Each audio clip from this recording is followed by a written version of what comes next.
Socio പ്ലസിലേക്ക് എല്ലാവർക്കും സ്വാഗതം. India the land of diversities, വൈവിധ്യങ്ങളുടെ ഇന്ത്യ എന്ന ചാപ്റ്ററിൽ ഇന്ന് നമ്മൾ പറഞ്ഞു തുടങ്ങുന്നത് അലോങ് ദി പ്ലെയിൻസ്, അതായത് സമതലങ്ങളിലൂടെ എന്ന് പറയുന്ന ഒരു ഹെഡിങ് ആണ്. ഈ ഒരു ചാപ്റ്ററിൽ നമുക്ക് ഇന്ത്യയുടെ വിവിധ ഫിസിയോഗ്രഫിയാണ്, പലതരത്തിലുള്ള ഫിസിയോഗ്രഫിയാണ് നമ്മൾ പ്രധാനമായിട്ടും പഠിക്കുന്നതെന്ന് നേരത്തെ പറഞ്ഞു. അതിൽ കഴിഞ്ഞ ക്ലാസ്സിൽ ഏറ്റവും അവസാനമായിട്ട് നമ്മൾ പറഞ്ഞു വെച്ചത് ഹിമാലയൻ റിവേഴ്സ് ഏതൊക്കെയാണ്, അതിൻ്റെ ഒറിജിൻ പ്ലേസ്, ലെങ്ത്, ട്രിബ്യൂട്ടറീസ്, അതേപോലെ ഏത് സീയിലേക്കാണ് മെർജ് ചെയ്യുന്നത്, ജോയിൻ ചെയ്യുന്നത്, അങ്ങനെയുള്ള കാര്യങ്ങൾ, റിവർ ഇൻഡസ്, ഗംഗ, ബ്രഹ്മപുത്ര, ഇതൊക്കെയാണ് നമ്മൾ നോക്കിയത്. ഇത് നമ്മൾ പറഞ്ഞു ഹിമാലയൻ റിവേഴ്സ് ആണ്, ഹിമാലയൻ മൗണ്ടൻ റേഞ്ചസ് എന്ന് ഉത്ഭവിക്കുന്ന നദികളാണ് എന്ന് നമ്മൾ പറഞ്ഞു. അപ്പോൾ ആ ഒരു നോർത്തേൺ മൗണ്ടൻ റേഞ്ചസ് ആണ് കഴിഞ്ഞ ക്ലാസ്സിൽ ഏറ്റവും അവസാനം നമ്മൾ പറഞ്ഞത്.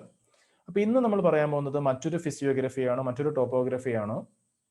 ഇവിടെ കാണാം northern plain, northern great plain അല്ലെങ്കിൽ നോർത്തേൺ പ്ലെയിൻ എന്ന് പറയുന്ന ഒരു ഭാഗമാണ് നമ്മൾ ഇന്ന് ഇപ്പോൾ നോക്കാൻ പോകുന്നത്. അലോങ് ദി പ്ലെയിൻസ്, ഓക്കെ, സമതലങ്ങളിലൂടെ എന്ന് പറയാം. അപ്പൊ നമുക്ക് ഈ ചാപ്റ്ററിൽ പഠിക്കാനുള്ള രണ്ടാമത്തെ ഒരു ഫിസിയോഗ്രഫിയാണ് ഈ പറയുന്ന പ്ലെയിൻസ് എന്ന് പറയുന്നത്. നോർത്തേൺ ഗ്രേറ്റ് പ്ലെയിൻസ്, ഇവിടെ കാണാം നോർത്തേൺ ഗ്രേറ്റ് പ്ലെയിൻസ്, ഉത്തര മഹാസമതലം. ഓക്കെ, നമുക്ക് അപ്പോൾ വേണമെങ്കിൽ എന്ത് ചെയ്യും, ഇവിടെ നമുക്ക് ഇവിടെ 2 എന്ന് എഴുതി കൊടുക്കാം, അല്ലെങ്കിൽ B എന്ന് എഴുതി കൊടുക്കാം. ഓക്കെ, അപ്പോൾ A ഏതായിരുന്നു, 1 ഏതായിരുന്നു നമ്മൾ നേരത്തെ പഠിച്ചു. ഞാൻ ഒന്നുകൂടി ആ ഭാഗത്തേക്ക് പോവാണ്. ഒന്നാമത്തേത് ഈസ്റ്റേൺ ഹൈലാൻഡും എല്ലാം വരുന്ന, ഹിമാദ്രിയും ഹിമാചലും ഒക്കെ വരുന്ന നോർത്തേൺ മൗണ്ടൻ റീജിയൻ അല്ലെങ്കിൽ northern mountain ranges. Okay, in the Himalayas എന്നൊരു ഹെഡിങ് ഇവിടെ കാണാം. അവിടെ നമുക്ക് ആ ഹെഡിങ്ങിന് പകരം നമുക്ക് എന്ത് ഹെഡിങ് കൊടുക്കാം ശരിക്കും? നോർത്തേൺ മൗണ്ടൻ റേഞ്ചസ്, ഉത്തര പർവ്വത മേഖല അല്ലെങ്കിൽ നോർത്തേൺ മൗണ്ടൻ റീജിയൻ എന്ന് കൊടുക്കാം. അതാണ് ഈ ചാപ്റ്ററിൽ നമുക്ക് പഠിക്കാനുള്ള ഒന്നാമത്തെ ഫിസിയോഗ്രഫി, ഒന്നാമത്തെ ഭൂപ്രകൃതി അതാണ്. അതിനുശേഷം രണ്ടാമത്തേതാണ് ആ നോർത്തേൺ മൗണ്ടൻ റേഞ്ചസിന്റെ തെക്കു ഭാഗത്തായിട്ടുള്ള പ്രദേശമാണ് ഇത് നമ്മൾ ഇപ്പൊ പഠിക്കാൻ പോകുന്ന ഉത്തര മഹാസമതലം എന്ന് പറയുന്ന ഭാഗം. ഓക്കെ, നോർത്തേൺ ഗ്രേറ്റ് പ്ലെയിൻ എന്ന് പറയുന്ന ഭാഗം. അപ്പൊ നമുക്ക് നോക്കാം. അലോങ് ദി പ്ലെയിൻസ്, സമതലങ്ങളിലൂടെ. The fertile land extending across 7 north Indian states forms the northern great plains. അതായത് 7 നോർത്ത് ഇന്ത്യൻ സംസ്ഥാനങ്ങളിലായിട്ട് വ്യാപിച്ചു കിടക്കുന്ന വളരെ വിശാലമായിട്ടുള്ള, അതേസമയത്ത് വളരെ ഫെർട്ടൈൽ ആയിട്ടുള്ള, വളരെ ഫലഭൂയിഷ്ടമായിട്ടുള്ള ഒരു പ്രദേശമാണ്, ഭൂഭാഗമാണ് ഇത് ഉത്തര സമതലം, നോർത്തേൺ ഗ്രേറ്റ് പ്ലെയിൻ എന്ന് പറയുന്നത്. ഓക്കെ, വളരെ ഫെർട്ടൈൽ ആണ്. ഏകദേശം ഇന്ത്യയുടെ നോർത്ത് ഭാഗത്തുള്ള ഉത്തരേന്ത്യൻ പ്രദേശങ്ങളിലുള്ള ഏകദേശം 7 സംസ്ഥാനങ്ങളിലായി വ്യാപിച്ചു കിടക്കുന്ന ഒരു മേഖലയാണ് ഈ പറയുന്ന നോർത്തേൺ ഗ്രേറ്റ് പ്ലെയിൻ, ഉത്തര മഹാസമതലം എന്ന് പറയുന്നത്. അപ്പൊ അത് ഒരു ചിത്രം, ഒരു മാപ്പ് താഴെ കൊടുത്തിട്ടുണ്ട്. അതും കൂടി കാണുമ്പോൾ നമുക്ക് ഏകദേശം മനസ്സിലാവും. ഇവിടെ ഈ ഒരു കളർ ഷെയ്ഡ് ചെയ്തിട്ടുള്ള ഭാഗങ്ങളാണ് ഉത്തര മഹാസമതലത്തിന്റെ ഭാഗങ്ങൾ, പ്രദേശം എന്ന് പറയുന്നത്. ഓക്കെ, അപ്പൊ ഇവിടെ പറയുന്നത് പോലെ 7 സംസ്ഥാനങ്ങളിലായിട്ടാണ് പ്രധാനമായിട്ടും വ്യാപിച്ചു കിടക്കുന്നത് ഈ നോർത്തേൺ ഗ്രേറ്റ് പ്ലെയിന്. ആ 7 സംസ്ഥാനങ്ങൾ ഏതൊക്കെയാണ് എന്ന് നമ്മളൊരു ചോദ്യം ഇവിടെ ചോദിക്കുന്നുണ്ട്. From the given map locate the northern great plains and list the states across which it is spread. ഏതൊക്കെ സംസ്ഥാനങ്ങളിലായിട്ടാണ് ഈ പ്രദേശം, ഈ നോർത്തേൺ ഗ്രേറ്റ് പ്ലെയിൻ വ്യാപിച്ചു കിടക്കുന്നത്? ഓക്കെ, ഇവിടെ നമ്മൾ ഷെയ്ഡ് ചെയ്തത് ഈ മാപ്പിൽ കാണുന്നുണ്ട്. അപ്പൊ ഏതൊക്കെ സംസ്ഥാനങ്ങൾ അതിൽ പെടുന്നുണ്ട് എന്നാണ് ചോദ്യം. 7 സംസ്ഥാനങ്ങളാണ് ടെക്സ്റ്റ് ബുക്ക് പറയുന്നത് പ്രധാനമായിട്ടും. ആ 7 2 ഇവിടെ കൊടുത്തിട്ടുണ്ട്. വെസ്റ്റ് ബംഗാൾ ആൻഡ് ബീഹാർ, പശ്ചിമ ബംഗാളും അതേപോലെ ബീഹാറും കൊടുത്തിട്ടുണ്ട്. ബാക്കി വരുന്നത്, ഒരു കാര്യം ഞാൻ പറയാം, ഇത് എക്സാമിന് ചോദിക്കുന്ന ഒരു ചോദ്യമല്ല. ഓക്കെ, എക്സാമിന് ചോദിക്കുന്ന ഒരു ചോദ്യമല്ല, നമ്മൾ അറിഞ്ഞിരിക്കാൻ വേണ്ടി മാത്രം ജനറൽ ആയിട്ടുള്ള ഒരു കാര്യമാണ്. അപ്പൊ ഏതൊക്കെ സ്റ്റേറ്റ്സ് ആണ്? വെസ്റ്റ് ബംഗാൾ ഉണ്ട്, ബീഹാർ ഉണ്ട്, കൂട്ടത്തിൽ ഇത് സ്ക്രീനിൽ കാണാം, രാജസ്ഥാൻ, ഉത്തർപ്രദേശ് ഒരു UP, Haryana, Punjab, Assam. Okay, Rajasthan, Uttar Pradesh, Haryana, Punjab, Assam, west Bengal, Bihar, ഇങ്ങനെയുള്ള സംസ്ഥാനങ്ങളിലായിട്ട് വ്യാപിച്ചു കിടക്കുകയാണ് ഇത് ഈ പറയുന്ന നോർത്തേൺ ഗ്രേറ്റ് പ്ലെയിൻ, ഉത്തര മഹാസമതലം എന്ന് പറയുന്നത്. ഓക്കെ, ഇനി you have learned that the Himalayas have been formed by the folding up of lithospheric plates due to convergence. 9ാം class പോലും നമ്മൾ പഠിച്ചിട്ടുണ്ട്. ഈ ചാപ്റ്ററിൽ നമുക്ക് ഒരു ഭാഗത്ത് ആ കാര്യം പറയുന്നുണ്ട്. അതേപോലെ 9ാം ക്ലാസ്സിൽ നമ്മൾ പഠിച്ചിട്ടുണ്ട്. ആ കാര്യം ഒന്നുകൂടി ഓർമ്മപ്പെടുത്തുകയാണ്. You have learned that the Himalayas have been formed. അതായത് ഹിമാലയ പർവ്വതങ്ങൾ എങ്ങനെ ഉണ്ടായി എന്നാണ്. Himalayas have been formed by the folding up of lithospheric plates due to convergence. അതായത് പിന്നെ ലിതോസ്ഫെറിക് പ്ലേറ്റ്സിനെ പറ്റി നമ്മൾ പഠിച്ചിട്ടുണ്ട്. അപ്പൊ അങ്ങനെയുള്ള വ്യത്യസ്തമായിട്ടുള്ള 2 ലിതോസ്ഫെറിക് പ്ലേറ്റ്സ് കൂട്ടിമുട്ടി അതിന്റെ ഭാഗമായിട്ട് അത് പിന്നെ കൂട്ടിമുട്ടി ആ പാളികൾ മടങ്ങി ഉയർന്നുണ്ടായതാണ് ഇത് ഈ ഹിമാലയ പർവ്വതം എന്ന് നമ്മൾ പർവ്വതനിര എന്ന് നമ്മൾ പഠിച്ചിട്ടുണ്ട്. ഓക്കെ, ലിതോസ്ഫെറിക് പ്ലേറ്റ്സിന്റെ ഈ ഒരു കൺവേർജൻസിന്റെ ഭാഗമായിട്ട് കൂട്ടിമുട്ടലിന്റെ ഭാഗമായിട്ട് പിന്നെ മടങ്ങി ഉയർന്നു പൊങ്ങി ഉണ്ടായതാണ് ഇത് ഹിമാലയ പർവ്വത നിരകൾ എന്ന് പഠിച്ചിട്ടുണ്ട്. So during the formation of Himalayas, അപ്പൊ ഇങ്ങനെ ഹിമാലയ പർവ്വത നിരകൾ രൂപപ്പെട്ടപ്പോ a huge depression, okay, during the formation of Himalayas, a huge depression of more than 2000 meter depth took shape along the south parallel to the Himalayas. അപ്പൊ ഇങ്ങനെ ഒരു ഭാഗത്ത് ഹിമാലയ പർവ്വത നിരകൾ ഇങ്ങനെ ഉയർന്നു പൊങ്ങി രൂപപ്പെട്ടപ്പോ അതിന് പിന്നെ തെക്ക് ഭാഗത്തായിട്ട് ഈ ഹിമാലയത്തിന്റെ ഈ ഒരു രൂപീകരണ സമയത്ത് തന്നെ ഹിമാലയത്തിന്റെ സൗത്ത് ഭാഗത്തായിട്ട് തെക്ക് ഭാഗത്തായിട്ട് ഈ പർവ്വതനിരകൾക്ക് സമാന്തരമായി തന്നെ ഏകദേശം ഒരു 2000 മീറ്ററിലധികം താഴ്ചയുള്ള ഒരു വലിയ ഗർത്തം സൃഷ്ടിക്കപ്പെട്ടിട്ടുണ്ട്. നമുക്കറിയാം, ഒരു ഭാഗത്ത് സ്വാഭാവികമായിട്ടൊരു വലിയ മലയുണ്ടാകുമ്പോൾ അതിനെന്തുണ്ടാവും, ഒരു കുന്നിനൊരു ഇറക്കം എന്ന് പറയുന്നത് പോലെ ഒരു ഭാഗത്ത് ഉയർന്ന പ്രദേശം ഉണ്ടാകുമ്പോൾ സ്വാഭാവികമായിട്ടും മറുഭാഗത്ത് എന്തുണ്ടാവും, വളരെ വലിയ ആഴമുള്ള താഴ്ന്ന ഒരു ഭാഗമുണ്ടാവും. അപ്പൊ ഹിമാലയ പർവ്വതം ഈ രൂപത്തിൽ രൂപപ്പെട്ട സമയത്ത് during the formation of Himalayas, ഹിമാലയം ഇത്തരത്തിൽ പിന്നെ പ്ലേറ്റ്സിന്റെ ലിതോസ്ഫെറിക് പ്ലേറ്റ്സിന്റെ കൺവേർജൻസിന്റെ ഭാഗമായിട്ട് ഹിമാലയം രൂപപ്പെട്ടപ്പോ a huge depression of more than 2000 meter depth took shape along south parallel to the Himalayas. Okay, ഹിമാലയത്തിന്റെ ഈ ഒരു രൂപീകരണ സമയത്ത് തന്നെ തെക്ക്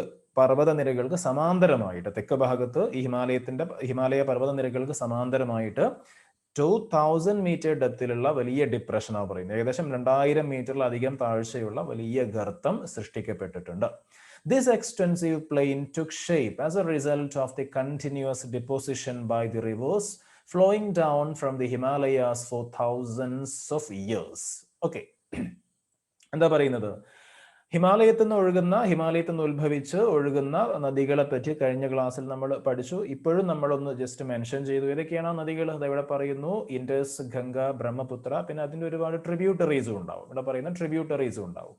അപ്പൊ ഇങ്ങനെയുള്ള ഹിമാലയ പർവ്വത നിരയിൽ നിന്ന് ഉത്ഭവിക്കുന്ന നദികൾ ഒരുപാട് വർഷങ്ങൾ കൊണ്ട് തുടർച്ചയായിട്ട് എന്ത് ചെയ്യുന്നുണ്ട്, അതിന്റെ താഴ്വാര പ്രദേശങ്ങൾ എന്ത് ചെയ്യുന്നു, എക്കൽ മണ്ണ് നിക്ഷേപിക്കുന്നുണ്ട്. നമുക്കറിയാം, റിവേഴ്സ് ഡെപ്പോസിറ്റ് ചെയ്യുന്ന ആ മണ്ണാണ് അവസാദങ്ങളെ നമ്മൾ അലൂവിയം എന്നാ പറയുക. അലൂവിയൽ സോയിലാണ് അങ്ങനെ ഉണ്ടാകുന്ന മണ്ണ്. അപ്പോൾ ആ എക്കലിനെ നമ്മൾ അലൂവിയം എന്ന് പറയും. So this extensive plain took shape. നമ്മളിപ്പോൾ പഠിക്കുന്ന ഈ ഒരു പിന്നെ നോർത്തേൺ ഗ്രേറ്റ് പ്ലെയിൻ, നമ്മൾ പഠിക്കുന്ന ഈ നോർത്തേൺ ഗ്രേറ്റ് പ്ലെയിൻ, ഉത്തര മഹാസമതലം എങ്ങനെ ഉണ്ടായി എന്നാണ് പറയുന്നത്.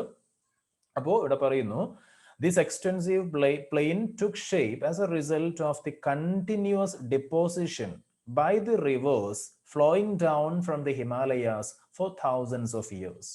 Okay, ഹിമാലയത്തിൽ നിന്ന് ഒഴുകിയെത്തുന്ന ഈ നദികളുടെ എത്രയോ വർഷങ്ങളായിട്ടുള്ള ഈ ഒരു ഡിപ്പോസിഷണൽ ആക്ടിവിറ്റി, ഈ ഒരു നിക്ഷേപണ പ്രക്രിയയുടെ ഫലമായിട്ട് അതിവിശാലമായിട്ടുള്ള ഒരു സമതലം അവിടെ, ഒരു പ്ലെയിൻ, ഒരു സമതലം അവിടെ രൂപം കൊള്ളുകയാണ്. Okay, this plain extending over 7 lakh square kilometers and with kilometers of thick sediments is one among the few extensive alluvial plains of the world. Okay, നമ്മളിപ്പോൾ പഠിക്കുന്ന ഈ ഒരു നോർത്തേൺ ഗ്രേറ്റ് പ്ലെയിൻ, ഉത്തര മഹാസമതലം, അതിന്റെ പ്രത്യേകതയാണ് പറയുന്നത് കേട്ടോ. 7 lakh square kilometers. Okay, extending over 7 lakh square kilometers. ഏകദേശം അതിന്റെ മൊത്തം വിസ്തൃതി എത്രയാണ്? 7 ലക്ഷം സ്ക്വയർ കിലോമീറ്റർ ആണ്, അഥവാ ചതുരശ്ര കിലോമീറ്റർ ആണ്. ഏകദേശം 7 ലക്ഷം ചതുരശ്ര കിലോമീറ്റർ ആണ് അതിന്റെ വിസ്തൃതി. അതേപോലെ തന്നെ ഇവിടെ പറയുന്നു കിലോമീറ്റേഴ്സ് ഓഫ് തിക് സെഡിമെന്റ്സ്, അതായത് പിന്നെ കൃത്യം എത്ര കിലോമീറ്റർ എന്ന് പറയുന്നില്ല, പറയാൻ പറ്റുന്നില്ല. എത്രയാ പറയുന്നത്? കിലോമീറ്ററുകളോളം കനത്തിലുണ്ട് എന്നാ പറയുന്നത്. കിലോമീറ്ററുകളോളം, കാരണം എത്രയോ വർഷങ്ങളായിട്ട് ഈ പറയുന്ന റിവേഴ്സ് ഡിപ്പോസിഷണൽ ആക്ടിവിറ്റി ഇങ്ങനെ തുടർന്നുകൊണ്ടിരിക്കുക, അലൂവിയം ഡിപ്പോസിഷൻ നടന്നുകൊണ്ടിരിക്കുകയാണ്. അതുകൊണ്ട് എത്രയോ കിലോമീറ്റർ കണക്കിന് കനത്തിലാണ് ഈ സെഡിമെന്റ്സ് ഡിപ്പോസിറ്റ് ചെയ്തിട്ടുള്ളത്. So it is one among the few extensive alluvial plains of the world.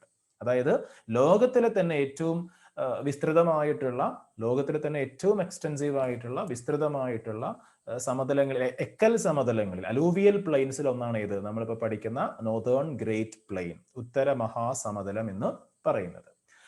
And this plain is generally known as, ശ്രദ്ധിക്കണം, this plain is generally known as Indus Ganga Brahmaputra plain. നമ്മളിപ്പോൾ പഠിക്കുന്ന northern great plain, ഉത്തര മഹാസമതലം, അതിനെ നമ്മൾ എന്തും വിളിക്കുന്നുണ്ട്? Indus Ganga Brahmaputra plain എന്നും വിളിക്കുന്നുണ്ട്. സിന്ധു ഗംഗ ബ്രഹ്മപുത്ര സമതലം എന്ന് മലയാളത്തിൽ പറയാം.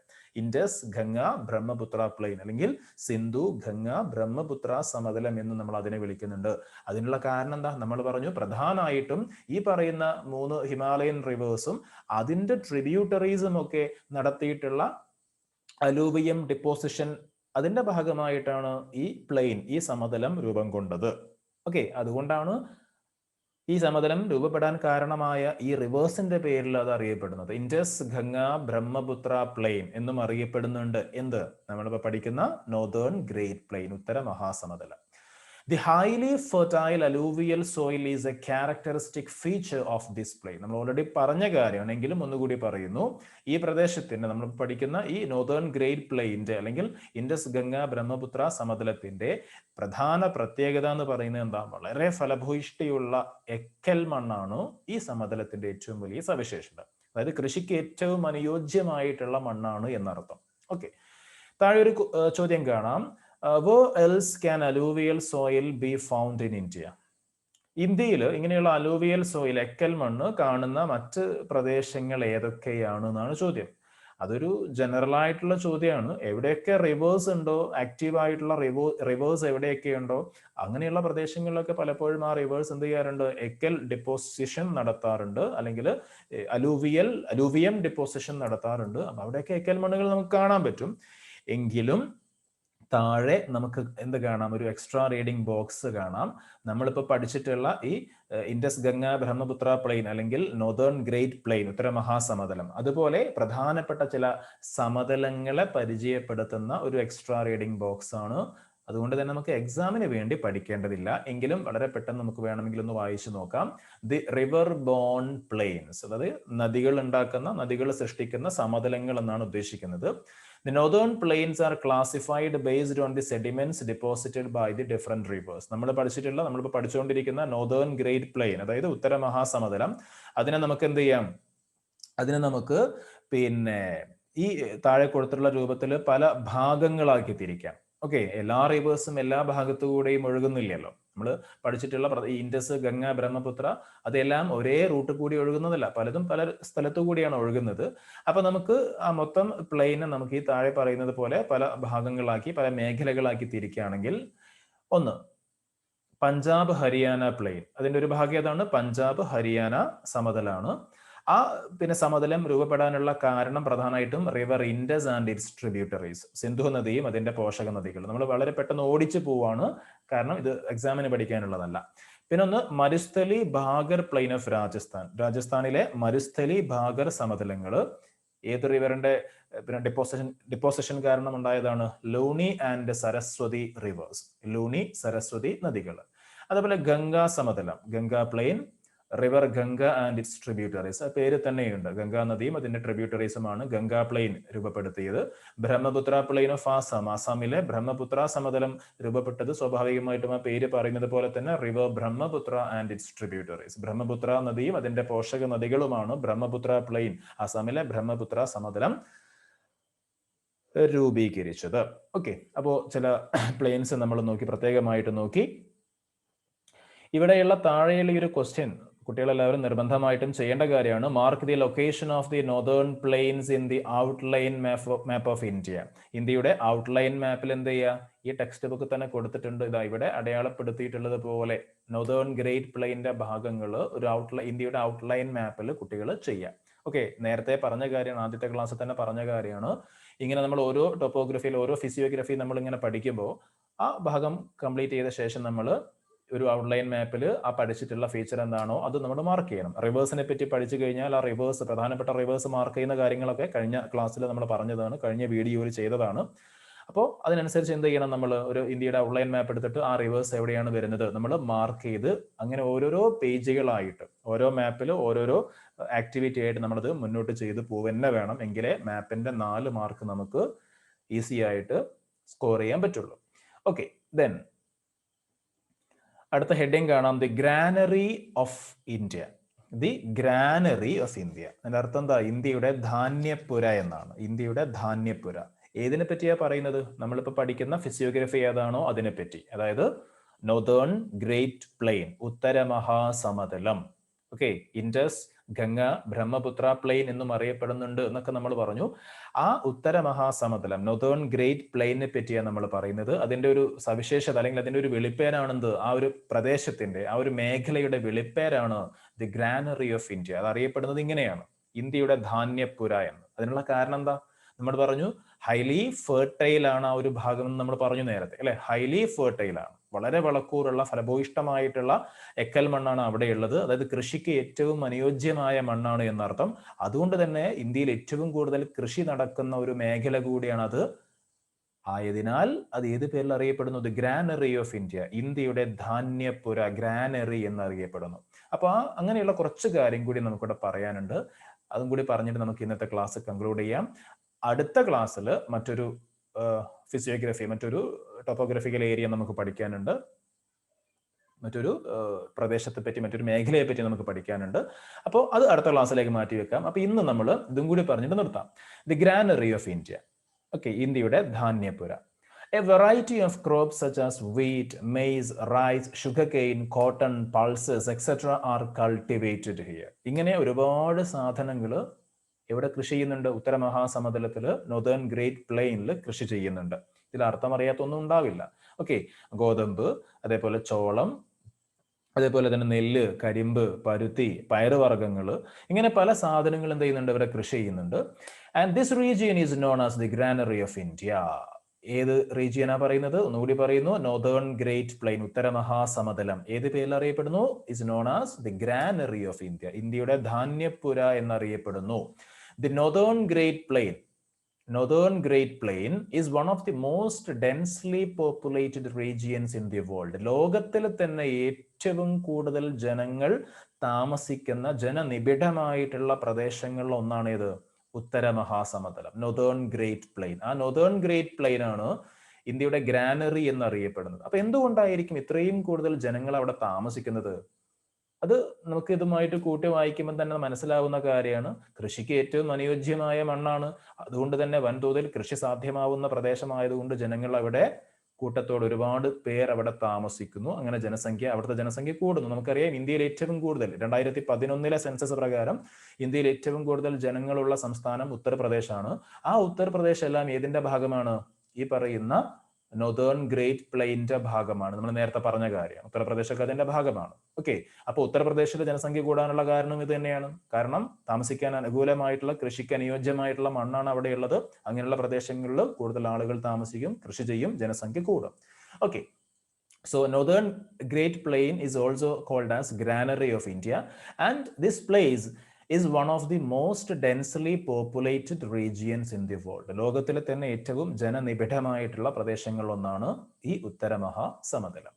ഇവിടെ മറ്റൊരു ക്വസ്റ്റ്യൻ കാണാം. The network of roads, rails and canals are largely concentrated in the northern plains. Why? അതായത് റോഡ്, പിന്നെ അതേപോലെ റെയില്, കനാലുകൾ, ഇതൊക്കെ ഒരുപാട് കൂടുതലായിട്ട് നമ്മൾ എവിടെ കാണുന്നുണ്ട്? ഉത്തര മഹാസമതലത്തിൽ.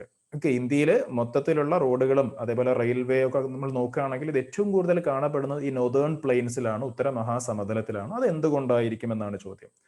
അതിന്റെ 2 ഡയമെൻഷനിൽ നമുക്ക് അതിന്റെ ഉത്തരം പറയാം. ഒന്ന്, നേരത്തെ തന്നെ നമ്മൾ പറഞ്ഞു, ഇവിടെ എന്താണ്? ഹൈലി പോപ്പുലേറ്റഡ് റീജിയൻ ആണ്. വളരെ ജനസംഖ്യ കൂടുതലുള്ള ഒരുപാട് ജനങ്ങൾ താമസിക്കുന്ന പ്രദേശം. സ്വാഭാവികമായിട്ടും അവിടെ റെയിൽവേ ലൈൻസ് ആണെങ്കിലും റോഡ് നെറ്റ്വർക്ക് ആണെങ്കിലും ഒക്കെ എന്ത് ചെയ്യേണ്ടി വരും? കൂടുതൽ കൺസ്ട്രക്ട് ചെയ്യേണ്ടി വരും, കൂടുതൽ നിർമ്മിക്കേണ്ടി വരും. മാത്രമല്ല വേറൊരു ഡയമെൻഷനിൽ നോക്കുമ്പോൾ നമ്മൾ പറഞ്ഞു ഇതെന്താണിത്? നോർത്തേൺ ഗ്രേറ്റ് പ്ലെയിൻ ആണ്. ആ പേര് പറയും പോലെ തന്നെ അത് സമതലമാണ്. ആൻഡുലേഷൻസ് ഉള്ള, അപ്സ് ആൻഡ് ഡൗൺസ് ഉള്ള അല്ലെങ്കിൽ ഉയർച്ച താഴ്ചകളുള്ള കുന്നും മലകളൊക്കെ നിറഞ്ഞ പ്രദേശമല്ല, നിരപ്പായ സമതല പ്രദേശമാണ്. ആ സമതല പ്രദേശങ്ങളിൽ സ്വാഭാവികമായിട്ടും ജനസംഖ്യയും കൂടി കൂടുമ്പോൾ ഇങ്ങനെയുള്ള റോഡുകളും പാലങ്ങളും അതേപോലെ കനാലുകളും ഒക്കെ സാധ്യമാണ്. ഓക്കെ, സമതല പ്രദേശമായതുകൊണ്ട് തന്നെ റോഡിന്റെ നിർമ്മാണം, റെയിൽവേ പാളത്തിന്റെ നിർമ്മാണം, അതേപോലെ കനാലുകളുടെ നിർമ്മാണം ഒക്കെ പെട്ടെന്ന് സാധ്യമാവും. അപ്പൊ നമ്മുടെ കേരളത്തിന്റെ കാര്യം പറയുകയാണെങ്കിൽ കേരളത്തിൽ റെയിൽവേ നെറ്റ്വർക്ക് ഇല്ലാത്ത 2 ജില്ലകളാണ്. ഒന്ന് വയനാട് ജില്ല, മറ്റൊന്ന് ഇടുക്കി ജില്ല. നിലവിൽ, ഭാവിയിൽ മാറ്റമുണ്ടാവും. എന്തുകൊണ്ട് ഈ ജില്ലകളിൽ റെയിൽവേ നെറ്റ്വർക്ക് ഇല്ല? കാരണം അത് ഹൈ റേഞ്ചുകൾ നിറഞ്ഞിട്ടുള്ള പ്രദേശമാണ്. വലിയ മലനിരകളുള്ള 2 ജില്ലകളാണ്. അപ്പൊ അങ്ങനെയുള്ള പ്രദേശങ്ങളിലേക്ക് റെയിൽവേ നെറ്റ്വർക്ക് കൊണ്ടുപോകുക എന്ന് പറയുമ്പോൾ അത് ഒരുപാട് എക്സ്പെൻസീവ് ആണ്, സർക്കാരിനെ സംബന്ധിച്ച് വലിയൊരു ബാധ്യതയായിട്ട് മാറും. അപ്പോൾ ഈ നോർത്തേൺ ഗ്രേറ്റ് പ്ലെയിൻ എന്ന് പറയുമ്പോൾ അങ്ങനെ ഉയർച്ച താഴ്ചകളൊന്നും ഇല്ലാത്ത വളരെ നിരപ്പായ പ്രദേശമാണ്. അതുകൊണ്ട് തന്നെ ഒരുപാട് നെറ്റ്വർക്ക്സ് ഓഫ് റോഡ്സ്, അതേപോലെ റെയിൽസ്, കനാലുകളൊക്കെ നമുക്ക് അവിടെ കാണാൻ പറ്റും. ഓക്കെ, അപ്പൊ അങ്ങനെ പല ഡയമെൻഷനിൽ നമുക്ക് അതിന്റെ ആൻസർ പറയാൻ പറ്റും. അതും എക്സാമിന് ചോദിക്കുന്ന ഒരു ചോദ്യമൊന്നുമല്ല.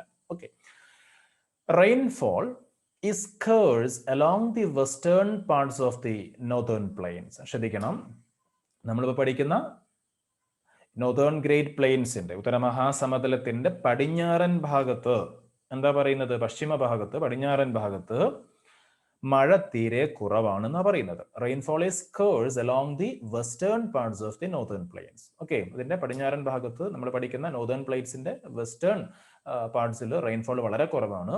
That's why most regions in Rajasthan are deserts. അതുകൊണ്ട് തന്നെയാണ് രാജസ്ഥാന്റെ മിക്ക പ്രദേശങ്ങളും മരുഭൂമിയായി കിടക്കുന്നത്. നമുക്കറിയാം ഇന്ത്യയിൽ ഏറ്റവും കൂടുതൽ മരുഭൂമിയുള്ള ഒരു മേഖലയാണ് രാജസ്ഥാൻ. അപ്പോൾ അവിടേക്ക് മഴ വളരെ കുറവായതുകൊണ്ടാണ് എന്ത് ചെയ്യുന്നത്? അവിടെ രാജസ്ഥാന്റെ പല ഭാഗവും ഡെസേർട്ടായി കിടക്കുന്നത്. This desert is known as Thar desert. Okay, അതായത് ഥാർ മരുഭൂമി എന്നാണ് രാജസ്ഥാനിലെ ഈ ഡെസേർട്ടിന്, അല്ലെങ്കിൽ രാജസ്ഥാനിലെ ഈ മരുഭൂമി അറിയപ്പെടുന്ന ഏത് പേരിലാണ്? ഥാർ ഡെസേർട്ട്. ലോകത്തിലെ ഏറ്റവും വലിയ ഡെസേർട്ട് നമ്മൾ ചെറിയ ക്ലാസ്സിലെ പഠിച്ചിട്ടുണ്ട്. ആഫ്രിക്കയിലെ സഹാറ ഡെസേർട്ട് ആണ് നമ്മൾ പഠിച്ചിട്ടുണ്ട്. ഓക്കെ, അപ്പൊ ഇന്ത്യയിലെ രാജസ്ഥാന്റെ ഭാഗമായിട്ടുള്ള ഡെസേർട്ട്, ഈ ഒരു പ്രദേശം അറിയപ്പെടുന്നത്, ഈ ഒരു മരുഭൂമി അറിയപ്പെടുന്ന ഏത് പേരിലാണ്? ഥാർ ഡെസേർട്ട് എന്നാണ്. ഥാർ മരുഭൂമി എന്നർത്ഥം. Okay, river Luni and the long vanished river Saraswati have had significant role in the formation of this portion of the plain. അതായത് 2 നദികളെ പേര് പറയാം. ലൂണി റിവർ, ലൂണി നദി. ലൂണി നദിയും അതേപോലെ എത്രയോ നൂറ്റാണ്ടുകൾക്ക് മുമ്പ് തന്നെ വറ്റി വരണ്ടു പോയ, എത്രയോ കാലങ്ങൾക്ക് മുമ്പ് ഇവിടെ ഉണ്ടായിരുന്നു. പക്ഷെ ഇപ്പൊ എന്തില്ല, ഇപ്പൊ അതില്ല, ഇപ്പൊ അത് വറ്റി വരണ്ടു പോയി. അപ്പോൾ ലൂണി നദിയും നൂറ്റാണ്ടുകൾക്ക് മുമ്പ് ഇവിടെ ഉണ്ടായിരുന്ന സരസ്വതി നദിയുമാണ് ഈ ഒരു സമതല ഭാഗത്തിന്റെ രൂപീകരണത്തിൽ പ്രധാന പങ്ക് വഹിച്ചത് എന്നാണ് പറയുന്നത്. ഓക്കെ, നമ്മൾ നേരത്തെ പറഞ്ഞു നോർത്തേൺ ഗ്രേറ്റ് പ്ലെയിന്റെ ഓരോ ഭാഗവും ഓരോരോ റിവേഴ്സിന്റെ ഡെപ്പോസിഷണൽ ആക്ടിവിറ്റി മൂലം ഉണ്ടായതാണ്. അപ്പൊ അതിൽ river Luni, okay, river Luni, അതേപോലെ മുമ്പ് ഏതോ കാലം ഉണ്ടായിരുന്ന, ഇപ്പൊ അത് തീരെയില്ല, അത് കംപ്ലീറ്റ് പറ്റി വരണ്ടു പോയി. അപ്പൊ മുമ്പ് ഉണ്ടായിരുന്ന സരസ്വതി റിവറും, ഓക്കെ, സരസ്വതി റിവർ, മുമ്പ് ഉണ്ടായിരുന്ന സരസ്വതി റിവറും അതേപോലെ റിവർ ലൂണിയും അഥവാ ലൂണി നദി, ഇത് രണ്ടിന്റെയും അലൂവിയം ഡെപ്പോസിഷണൽ ആക്ടിവിറ്റി മൂലം ഉണ്ടായതാണ് രാജസ്ഥാൻ ഭാഗത്തുള്ള സമതലം. ഓക്കെ, രാജസ്ഥാൻ ഭാഗത്തുള്ള ആ ഒരു പ്ലെയിൻ എന്ന് പറയുന്നു. Population is sparse in this region. Why? ഈ പറയുന്ന രാജസ്ഥാൻ മേഖലയിൽ ജനസംഖ്യ വളരെ കുറവാണ്. എന്തുകൊണ്ട്? നമ്മൾ നേരത്തെ മുകളിൽ പറഞ്ഞു അല്ലെ, നോർത്തേൺ ഗ്രേറ്റ് പ്ലെയിൻ്റെ പല ഭാഗങ്ങളിലും ഉത്തർപ്രദേശ് പോലെയുള്ള സംസ്ഥാനങ്ങളിലൊക്കെ ജനസംഖ്യ വളരെ കൂടുതലാണ്. അതിനുള്ള കാരണം എന്താണെന്ന് നമ്മൾ ഇവിടെ നേരത്തെ പറഞ്ഞു. കാരണം എന്താ? കൃഷിക്ക് അനുയോജ്യമായിട്ടുള്ള പ്രദേശമാണ്, നല്ല ഫെർട്ടിലിറ്റി ഉള്ള സോയിലാണ്, അതുകൊണ്ട് അവിടെ ജനസംഖ്യ കൂടും. അതേപോലെ പ്ലെയിൻ ആണ്, സമതലമാണ്, റോഡുകളും അതേപോലെ പാലങ്ങളും ഇങ്ങനെയുള്ള കൺസ്ട്രക്ഷൻസ്, യാത്രാ സൗകര്യങ്ങളൊക്കെ വളരെ എളുപ്പമാണ്, അതുകൊണ്ട് ജനസംഖ്യ കൂടും. അപ്പോൾ എന്തുകൊണ്ടായിരിക്കും രാജസ്ഥാന്റെ ഇങ്ങനെയുള്ള മരുഭൂമി പ്രദേശങ്ങളിൽ പോപ്പുലേഷൻ കുറയുന്നത്? അതിനുള്ള കാരണവും നമുക്കറിയാം, ജീവിക്കാൻ അനുകൂലമായ ഒരു ക്ലൈമറ്റ് അല്ല അവിടെ ഉള്ളത്. അതേപോലെ ഫ്രഷ് വാട്ടർ അവൈലബിലിറ്റി വളരെ ബുദ്ധിമുട്ടായിരിക്കും. അതേപോലെ ആക്സസിബിലിറ്റി, എത്തിച്ചേരാനുള്ള ബുദ്ധിമുട്ടുകൾ ഉണ്ടാവും. അതേപോലെ തന്നെ ഫെർട്ടിലിറ്റി, ഭൂമിയുടെ മണ്ണിന്റെ വളക്കൂറും കാര്യമൊക്കെ കൃഷിക്ക് അനുയോജ്യമാവണമെന്നില്ല. അപ്പൊ അങ്ങനെ ഒരുപാട് പിന്നെ ഫാക്ടേഴ്സ് അവിടെ കിടക്കുന്നത് കൊണ്ടാണ്, നെഗറ്റീവ് ഫാക്ടേഴ്സ് അവിടെ കിടക്കുന്നത് കൊണ്ടാണ് അവിടെ ജനസംഖ്യ കുറയുന്നത്. ജീവിക്കാൻ അനുകൂലമായ ഒരു സാഹചര്യമല്ല അവിടെയുള്ളത്. ഓക്കെ, ഇവിടെ തന്നെ പറയുന്നുണ്ട്, dry and salty desert soil is found in this region. ഈ പ്രദേശത്ത്, രാജസ്ഥാന്റെ ഈ ഒരു നമ്മൾ പറഞ്ഞുകൊണ്ടിരിക്കുന്ന ഈ ഒരു പ്രദേശത്ത് നമ്മൾ പറഞ്ഞു ഥാർ ഡെസേർട്ട് എന്നാണല്ലോ അറിയപ്പെടുന്നത്. അപ്പൊ ഈ ഒരു മരുഭൂമി ഭാഗം എന്ന് പറയുന്നത് dry and salty desert soil is found in this region. അതായത് ഈർപ്പം തീരെ ഇല്ലാത്ത, ഡ്രൈ ആയിട്ടുള്ള, ലവണാംശമുള്ള, ഉപ്പിന്റെ അംശമുള്ള മരുഭൂമി മണ്ണാണ് ഇവിടെ നമ്മൾ കാണപ്പെടുന്നത്. അതേപോലെ തന്നെ ഇവിടെ പറയുന്നു thorns and bushes form the natural vegetations here. Okay, അതായത് ഇവിടെയും കുറച്ച് പച്ചപ്പുകൾ ഉണ്ട്. ആ പച്ചപ്പുകൾ എന്താണ് പ്രധാനമായിട്ടും? Thorns and bushes form the natural vegetation here. അതായത് മുൾച്ചെടികൾ നമ്മൾ കണ്ടിട്ടുണ്ടാവും, മുൾച്ചെടികൾ. അപ്പോൾ ഇങ്ങനെയുള്ള മുൾച്ചെടികളും അതേപോലെ ചെറിയ ചെറിയ കുറ്റിക്കാടുകളും ഒക്കെയാണ് ഇവിടുത്തെ സ്വാഭാവികമായിട്ടുണ്ടാവുന്ന സസ്യജാലങ്ങൾ എന്ന് പറയുന്നത്. You might remember that Kerala receives more rainfall within a day than the annual rainfall received in Rajasthan. നമ്മെ ഞെട്ടിപ്പിക്കുന്ന ഒരു കണക്കാണ്. ഓക്കെ, യഥാർത്ഥത്തിൽ നമ്മെ ഞെട്ടിപ്പിക്കുന്ന ഒരു കണക്കാണ്. എന്താ പറയുന്നത്? ഒന്ന് ഞാൻ മാർക്ക് ചെയ്യാം. Okay, Kerala receives more rainfall within a day than the annual rainfall received in Rajasthan. അതിന്റെ അർത്ഥം രാജസ്ഥാനിൽ ഒരു വർഷം കൊണ്ട് ലഭിക്കുന്ന ആകെ മഴ എത്രയുണ്ടാവും? ആ മഴയേക്കാളും കൂടുതൽ മഴ കേരളത്തിൽ ഒരൊറ്റ ദിവസം കൊണ്ട് ലഭിക്കുന്നുണ്ട്. ഓക്കെ, രാജസ്ഥാനിൽ ഒരു വർഷം കൊണ്ട് കിട്ടുന്ന മഴയേക്കാൾ കൂടുതൽ മഴ കേരളത്തിൽ ഒരൊറ്റ ദിവസം കൊണ്ട് കിട്ടുന്നുണ്ട്. അപ്പൊ രാജസ്ഥാനിൽ എത്രത്തോളം വെള്ളം കുറവായിരിക്കും, മഴ കുറവായിരിക്കും എന്ന് നമുക്ക് ഏകദേശം ഊഹിക്കാവുന്നതേ ഉള്ളൂ. Okay, what you see in figure 7.4 are common scenes in the Thar desert. ഇവിടെ രണ്ട് ചിത്രങ്ങൾ കൊടുത്തിട്ടുണ്ട്. ഒട്ടകപ്പുറത്തുള്ള യാത്രയും അതേപോലെ തന്നെ ഒരുപാട് സ്ത്രീകള് പാത്രങ്ങൾ തലക്ക് മുകളിൽ ഇങ്ങനെ അടുക്കി വെച്ച് വെള്ളത്തിനായി പോവുകയാണോ വെള്ളം കൊണ്ടുവരികയാണോ നമുക്കറിയില്ല. എന്തിനും എന്തായാലും വെള്ളത്തിന് വേണ്ടിയുള്ള ഒരു തത്രപ്പാടാണ്, കഷ്ടപ്പാടാണ് നമ്മൾ കാണുന്നത്. അപ്പൊ ഇങ്ങനെയുള്ള കാഴ്ചകൾ ഈ ഒരു പ്രദേശത്ത് സ്ഥിരമായിട്ട് കാണാം എന്നാണ് പറയുന്നത്. ഥാർ മരുഭൂമിയിലെ സ്ഥിരം കാഴ്ചകളാണ് എന്നിവിടെ പറയുന്നു. ഓക്കെ, കുറച്ച് ചെറിയൊരു ഭാഗം കൂടി ഇവിടെ ഉണ്ട്. Bajra, jowar etcetera are the main crops cultivated in Rajasthan. Okay, ഒന്ന് ശ്രദ്ധിച്ചു വെക്കണം. രാജസ്ഥാനിലെ ഇത്തരത്തിൽ പിന്നെ നമ്മൾ പറഞ്ഞു വെള്ളമൊക്കെ വളരെ കുറവാണെങ്കിലും അവിടുത്തെ ക്ലൈമറ്റിന് പറ്റുന്ന ചില വിളകളാണ് ഏതൊക്കെ? ബജ്ര, ജോവർ തുടങ്ങിയിട്ടുള്ള വിളകൾ ഇവിടെ കൃഷി ചെയ്യുന്നുണ്ട്. And these crops require very little amount of water to grow. നമ്മൾ പറഞ്ഞു ആ ക്ലൈമറ്റിന് ചേർന്നിട്ടുള്ള വിളകളാണ്. അതിന്റെ വളർച്ചയ്ക്ക് വളരെ കുറച്ച് എന്ത് മതി? വെള്ളം മതി. Okay, here cultivation is done mainly with the help of irrigation. അപ്പൊ ഈ പ്രദേശത്ത് മഴ വളരെ കുറവാണ്. അതുകൊണ്ട് തന്നെ ഉള്ള കൃഷി അവർ പ്രധാനമായിട്ടും എങ്ങനെയാണ് മുന്നോട്ട് കൊണ്ടുപോകുന്നത്? ഇറിഗേഷൻ ഫെസിലിറ്റീസ്, അല്ലെ, ഇറിഗേഷനെ അടിസ്ഥാനമാക്കി അഥവാ ജലസേചനത്തെ അടിസ്ഥാനമാക്കിയാണ്, കനാലുകളായിട്ടും അല്ലാതെയൊക്കെ ജലസേചനത്തെ അടിസ്ഥാനമാക്കിയിട്ടാണ് അവിടുത്തെ കൃഷി. മഴയെ ഡിപ്പെൻഡ് ചെയ്ത്, റെയിൻഫോളിനെ ഡിപ്പെൻഡ് ചെയ്തുകൊണ്ടുള്ള കൃഷിയല്ല. The Punjab plain is an extensive plain formed by the deposition of the Indus and its tributaries. Major crops here are wheat, maize and sugarcane. Okay, Punjab സമതലത്തെ പറ്റി പറയാണ്. പഞ്ചാബ് സമതലത്തെ പറ്റി, പഞ്ചാബ് എന്ന് പറയുന്ന സംസ്ഥാനവുമായി ചേർന്ന് കിടക്കുന്ന, സംസ്ഥാനത്തോട് ചേർന്ന് കിടക്കുന്ന സമതലം, പഞ്ചാബ് പ്ലെയിൻ, പഞ്ചാബ് സമതലം. അപ്പൊ അതിന്റെ രൂപീകരണത്തെ പറ്റി ഇവിടെ പറയുന്നു. Punjab plain is an extensive plain formed by the deposition of the Indus and its tributaries. Okay, Sindhu നദിയും അതിന്റെ പോഷക നദികളും കൂടി ചേർന്ന് അലൂവിയം ഡിപ്പോസിഷൻ നടത്തിയിട്ട് ഫോം ചെയ്യപ്പെട്ടതാണ് ഇത് പഞ്ചാബ് സമതലം. അവിടുത്തെ പ്രധാന വിളകൾ എന്ന് പറയുന്നത് major crops here are wheat, maize and sugarcane. Okay, എന്തൊക്കെയാണ്?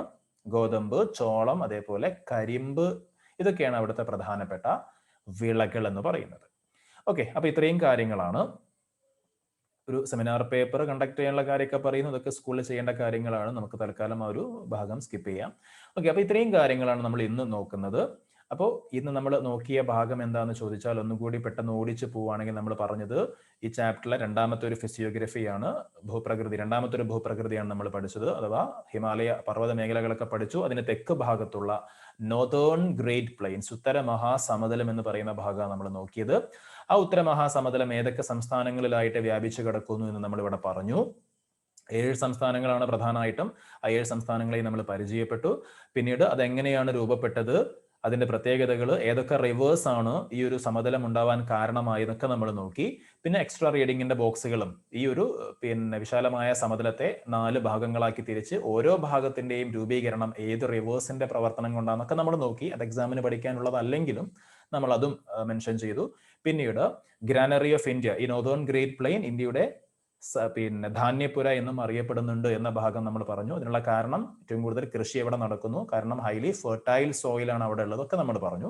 അവിടെ ജനസംഖ്യ കൂടാനുള്ള കാരണം നമ്മൾ പറഞ്ഞു. അതേപോലെ രാജസ്ഥാന്റെ പ്രത്യേകത, അതേപോലെ തന്നെ പഞ്ചാബ് പ്ലെയിൻ, ഇത്രയും കാര്യങ്ങളൊക്കെ നമ്മൾ പറഞ്ഞു. സോ ഇവിടെ നമ്മൾ കൺക്ലൂഡ് ചെയ്യുന്നു. ബാക്കി കാര്യങ്ങൾ, ദി പെനിൻസുലാർ പ്ലാറ്റ്യൂ, വളരെ ഇമ്പോർട്ടന്റ് ആയിട്ടുള്ള കുറെ റിവേഴ്സ് ഒക്കെ വരുന്ന ഒരു ഭാഗമാണ്. മാപ്പിൽ ഷുവർ ആയിട്ടും ഈ ഹെഡിങ്ങിന്റെ താഴെ നിന്നുള്ള ഒരു ചോദ്യം വന്നിരിക്കും. 100% ഗ്യാരണ്ടി എന്ന് നമുക്ക് പറയാൻ ഒന്നിലും പറ്റില്ല. എങ്കിലും നമുക്ക് ഏകദേശം ഒരു 99.9% ചോദ്യം വന്നിരിക്കും എന്ന് പറയാവുന്ന ഒരു ഏരിയ ആണ് ഈ the peninsular plateau. Okay, peninsular plateau എന്ന് പറയുമ്പോൾ ഉപദ്വീപീയ പീഠഭൂമി. ഓക്കെ, അതിനെപ്പറ്റി ഏതായാലും അടുത്ത ക്ലാസ്സിൽ നമ്മൾ പറയാം. ഇന്ന് തൽക്കാലം ഇവിടെ നമ്മൾ കൺക്ലൂഡ് ചെയ്യുന്നു. Okay, thank you.